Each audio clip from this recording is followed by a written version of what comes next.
First of all, we have been trying this big government spending plan for the past 15 years. In fact, we got a chart of government spending over the past 15 years. It's gone through the roof. President Obama wants to increase it above that $4 trillion mark. He probably won't be able to. But the fact is, with all the growth in government, we have had this crushing of the middle class. So it hasn't helped the middle class. It's hurt the middle class, bigger government. Yeah, what they don't recognize is that where does the government get resources? It doesn't create it themselves. They take it from we the people, either through taxing or borrowing or printing money, which is another form of taxation.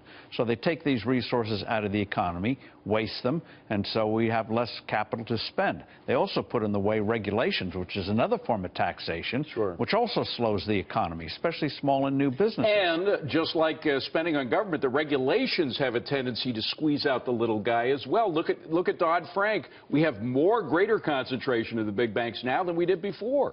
And ask any bank, especially small banks, how many people we've had to hire for compliance. Those people could have been doing loans origination, especially with smaller businesses. Instead, they're just filling out forms for the bureaucrats. Now, Bernie, to Hillary's point, Bernie's plans are just huge. $18 trillion, over $18 trillion worth of spending on all kinds of different things.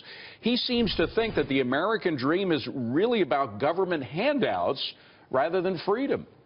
Well, and he doesn't realize, where does the government get the wherewithal for those kind of handouts? They get it from, again, we the people. And his taxes. When you overtax productive work, risk-taking success, you get less of them. Look at France. Under 0.5% real growth since the 1990s. High youthful unemployment, 25%. Spain, over 40%. That's what happens when you have a stagnant economy. Those who are starting out or have the least get hurt the most. But Bernie is hitting a chord. He's hitting a chord with young people. He's hitting a chord with a lot of the middle class that have been squeezed over the past couple of decades. I think people trust him to say what the problem is more than they trust Hillary. So he does a diagnosis, but his cure makes the disease worse, having an even more stagnant economy. In fact, if you ever enacted what he has proposed, Bernie Sanders would make Barack Obama look like Ronald Reagan. He would throw this economy from the sluggish second gear we're in now into a full-blown recession. But finally, is his power in this election the fact that he's moving the debate to the left? That he's certainly moved Hillary to the left. Might he do the same with Republicans? Well, this is the real danger. Where do we go? We have a huge problem out there with this economy, not to mention foreign policy. Which direction are we going to go? He has moved, even if he doesn't get the nomination, he has moved the Democratic Party far more left than Bill Clinton ever did back in the 1990s. And the results are going to be, that's going to have a bad lingering result.